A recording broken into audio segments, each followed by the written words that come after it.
This is my dad. Can y'all see the resemblance? Yeah, So- thank God for Jesus. So y'all stay tuned for the interview. Like, share, and subscribe. So we're going to ask him a few questions kind of about farming and just how he got into farming and how he ended up here to begin with. So tell the story. How did you end up moving from the city to the country and having a farm? It started out in Las Vegas, Nevada.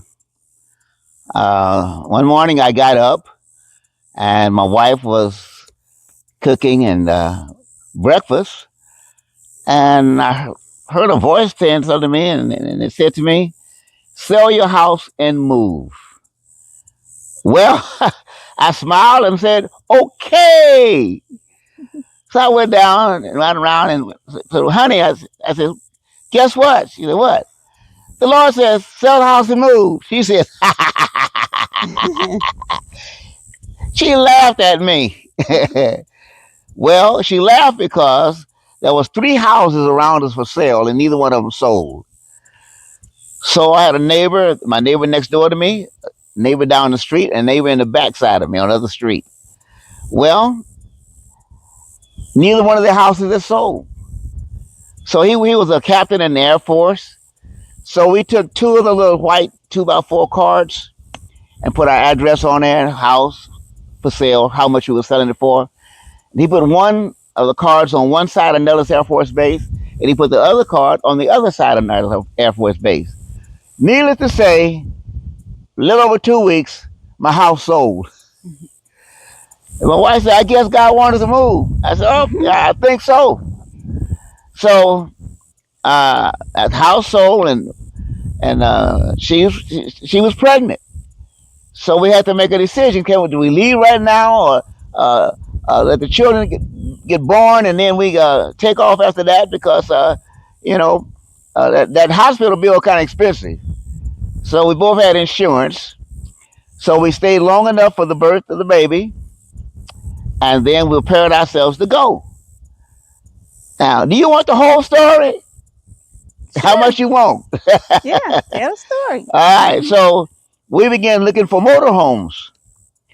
So I had $75,000 cash, and I was going to pay between $50,000 to $75,000 cash and buy me a little motorhome. And we were going to travel because the wife said to me, "Well, if the Lord ain't tell us where to go," she said, "I'm a nurse. I'll join the traveling nursing program, and we'll travel, and wherever God stop us, that'll be it." I said, "That's good. It's good to have a good wife." Mm-hmm. So we went all over trying to buy a mobile home. And guess what? We couldn't buy a mobile home with $75,000.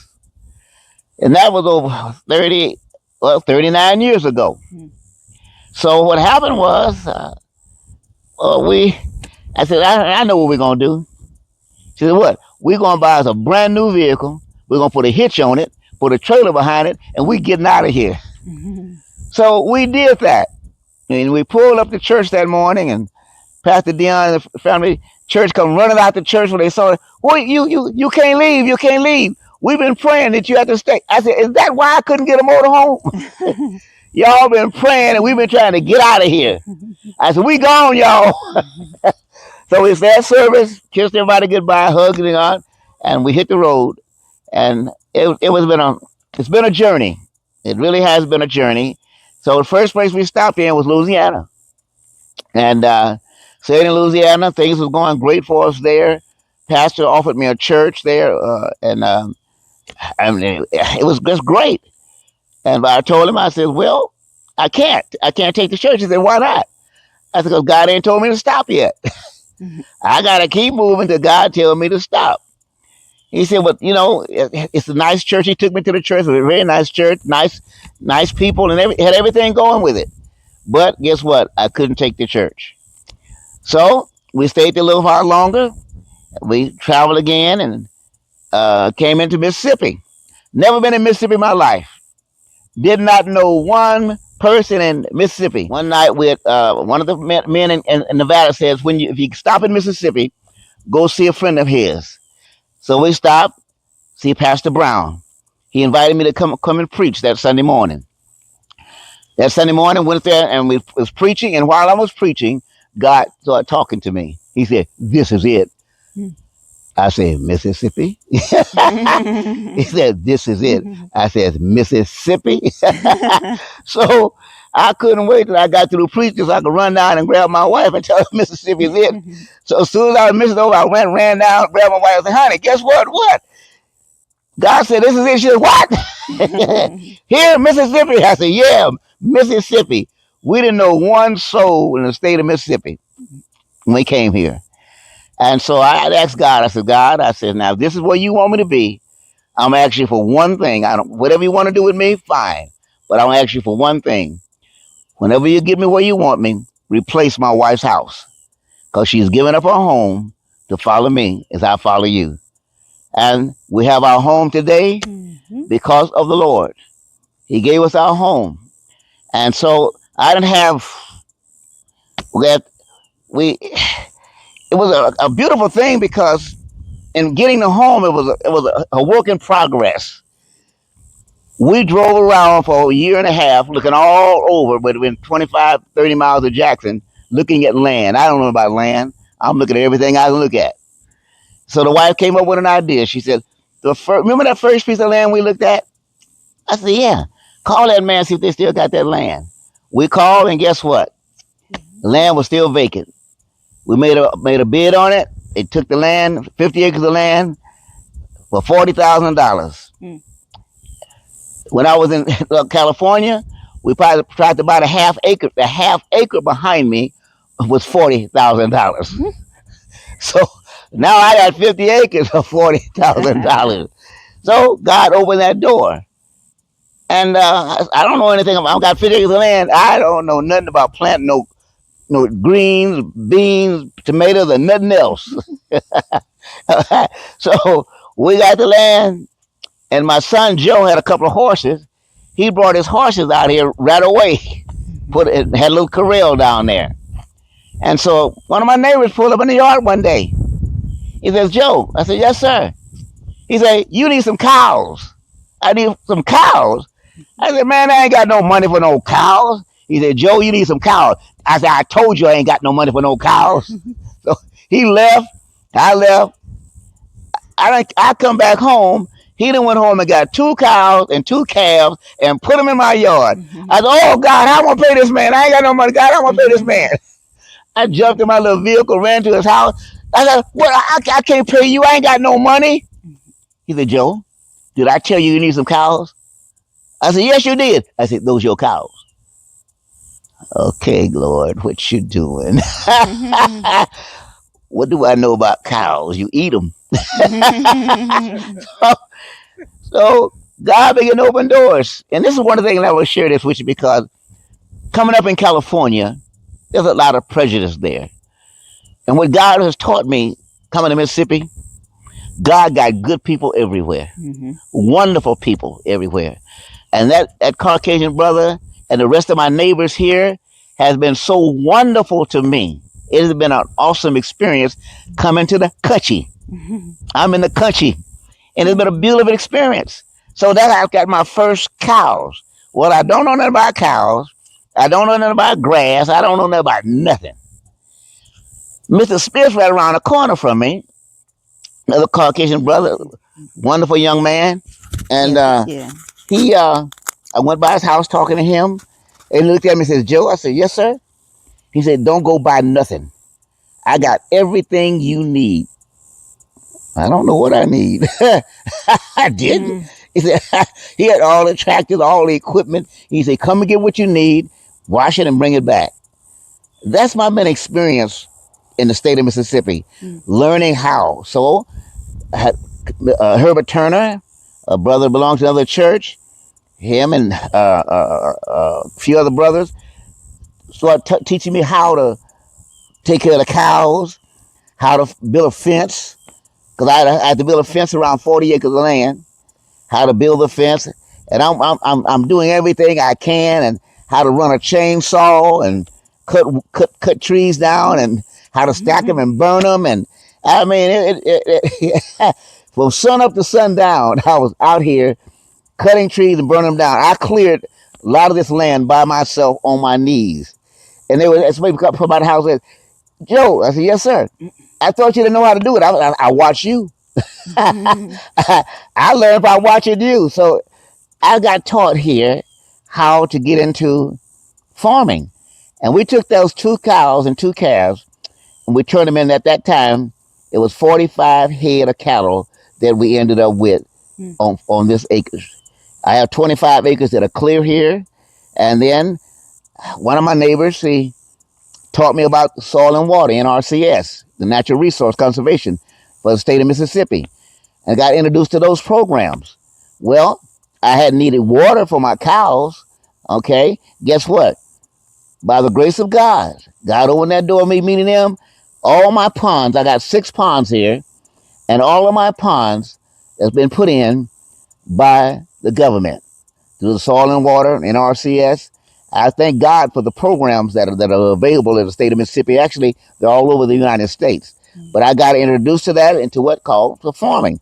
So now I got the cows going. I had to learn about hay, and that was a challenge, learning about hay and how to put it up, how to stack the hay, how to feed them, how to separate them, how to cut the bulls, how to wean the calves. It really it has been a work in progress, being taught by people with a good understanding about what farming is all about. And I will tell you, the NRCS and the soil and water conservation, I've learned how to do things to increase the value of my land, to make my land more productive than what it was. And so through those programs, over the years that I've been here, has really been a tremendous blessing in my life, to be able to file for different programs and qualify for different programs to get the things that I need on my place. So farming is a beautiful thing. We did gardens for a little while. I learned about gardening, and I garden until my wife, if you're married, just got to love your wife, because sometimes they'll beat you up. We like gardening, and guess what? She hit me in the head with a rock. Big old knot came on my head. Are you looking for some insurance money? So it was great. We've had a wonderful time, my wife and I here, and our children. It's been beautiful. Just the simple things of life. I've enjoyed the peace of living in the country. So farming is really great. It's a lot of learning you got to do, but I would tell you, I wouldn't have it no other way. I wouldn't want to go back to California or nowhere else. I love Mississippi. I love the people here, and I enjoy what I do. I'm at the present time now. I'm on the board of the Soil and Water Conservation, RCS.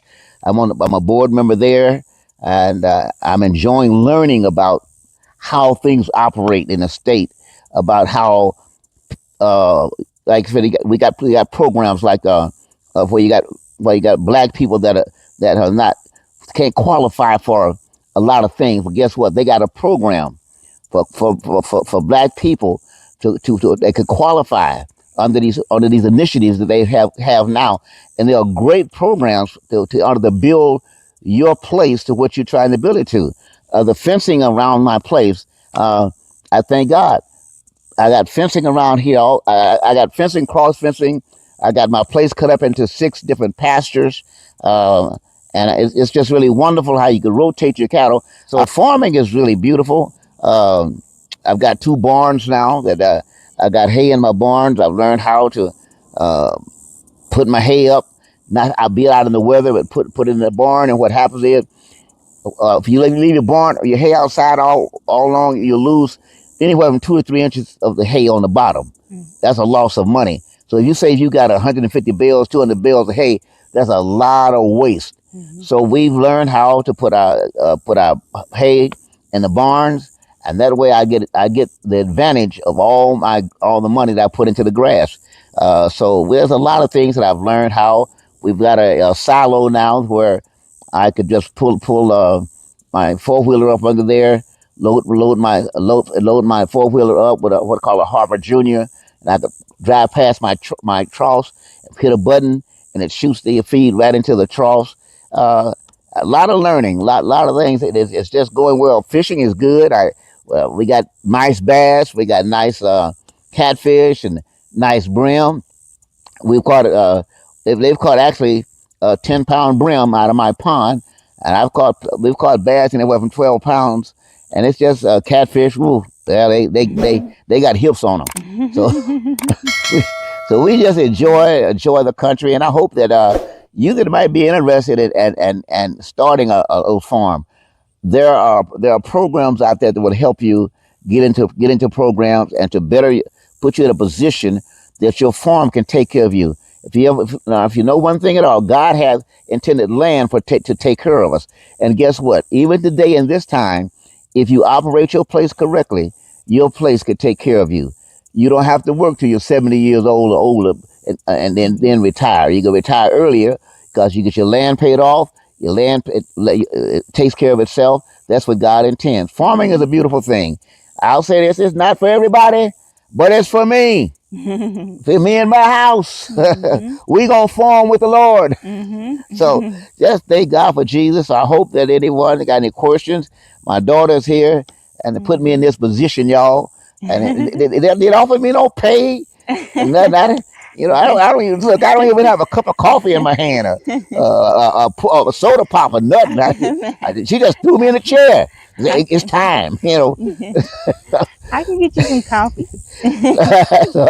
so we just thank and praise God for what God has done in our lives, and I hope that this little interview will help y'all to be able to get into farming. Is a beautiful, beautiful thing. But I must admit, it's not as cheap as it used to be.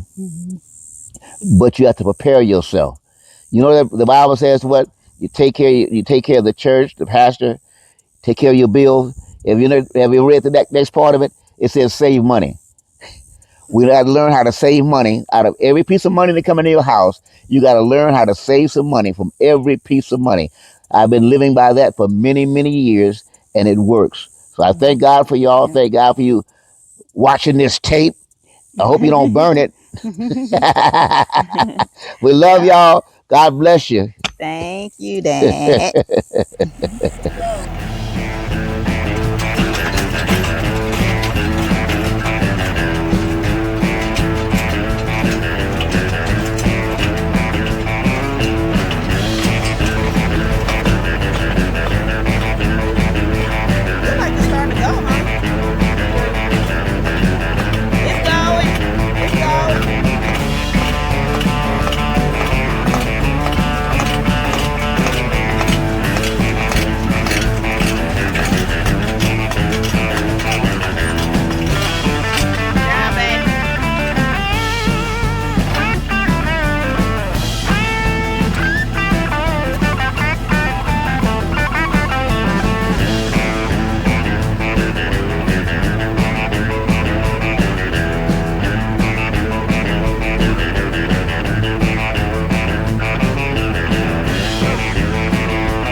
First we were doing this with the wheelbarrow.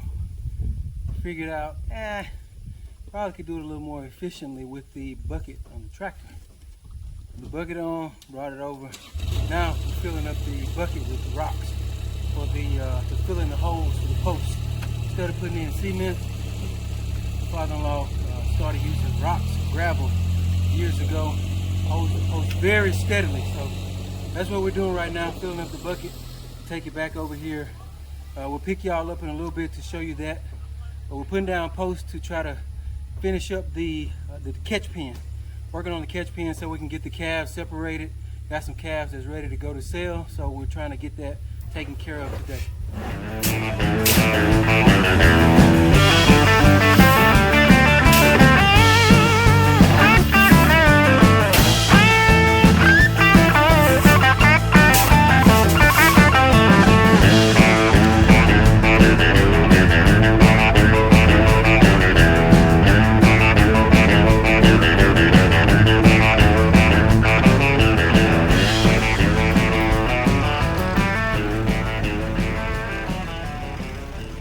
Hey y'all, so this is Joelle here.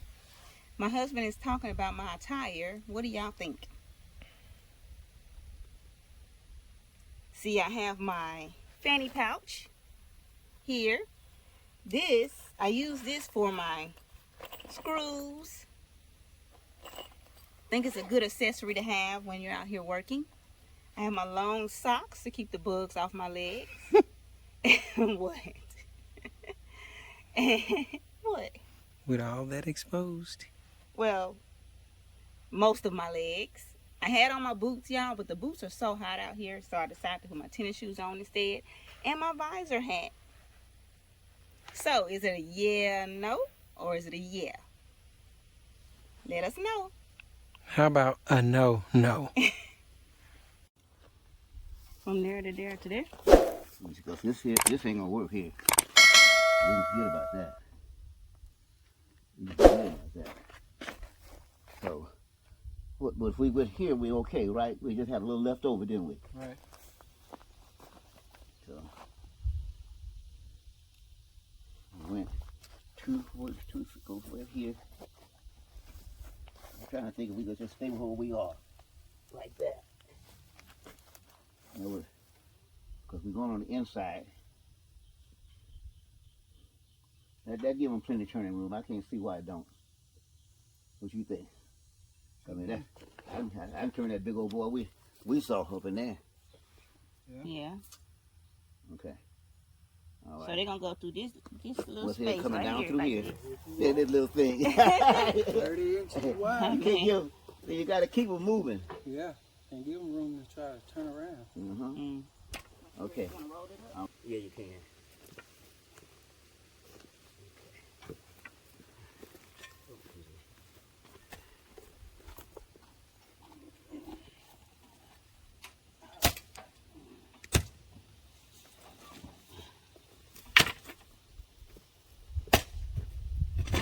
Tell me that's a loop water. I'm hitting something.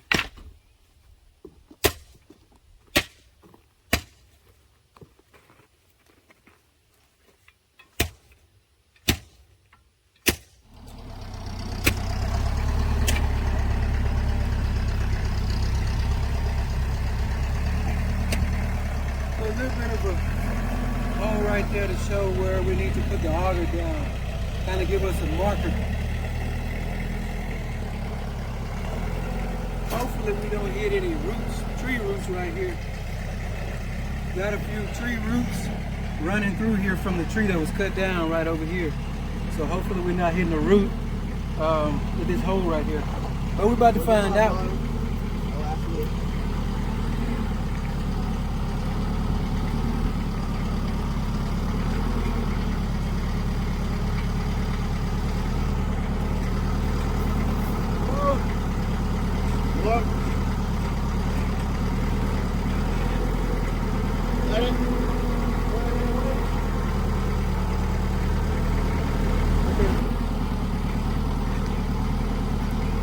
Come on back.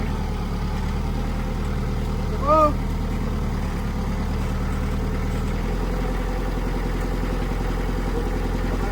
Come on back. Turn right and come back a little bit.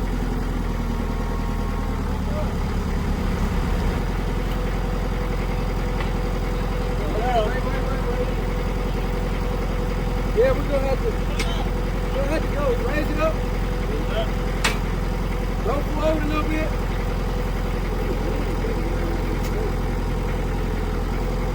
Put him up. Whoa.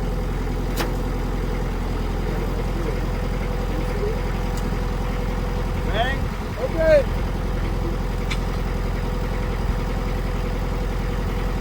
Turn it off.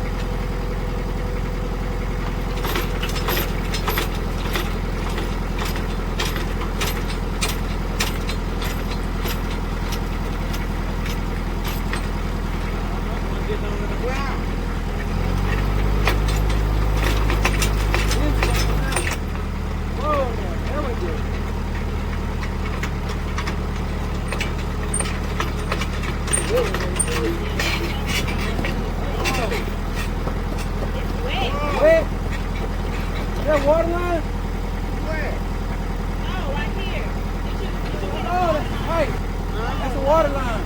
Oh, Jesus. Oh, Oh, man. the water coming. It's coming? Yeah. They're going to cut it off right quick. Where is it? Oh. Hit a water line. Wow. So we hit a water line, unfortunately. Auging to put a post down right here. Heard something pop and saw mud starting to come up, and lo and behold, the water's running. So we hit a line. This is one of those unfortunate things that happens sometimes when you're out and you're putting out or you're digging. So either you have to have your water lines marked, or you just kind of remember where you put them. And unfortunately, we hit one this time. So.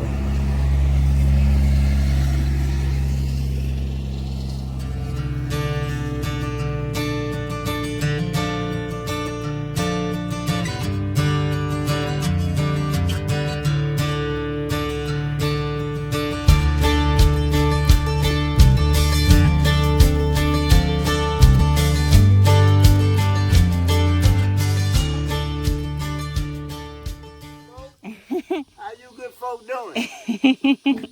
Come on down. We got quite a bit done. We got all of this done today. We put in 7 posts. More than 7. 8 posts. Put in 8 posts.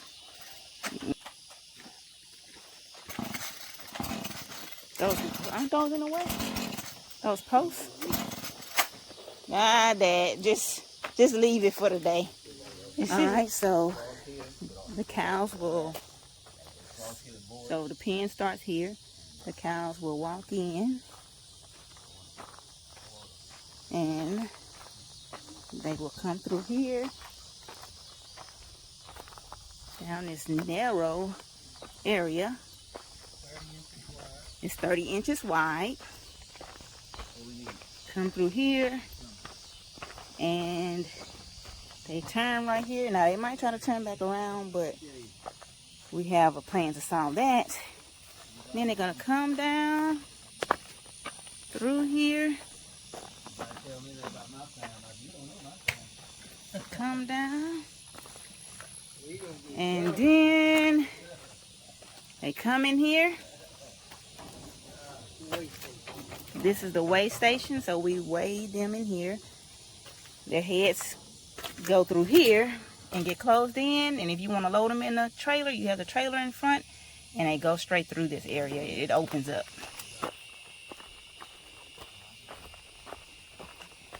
Productive day. Oh. All right, we're gonna walk to the barn. Did you see Malachi go up? All right, y'all. We're done for the day. We got a lot done. A lot done today. Yes. Woo! But we had a good time working with my dad. Yep. And I'm glad that we're actually recording these moments because they're memories. And so I'm thankful. Hey, you. Hey. But all right, y'all.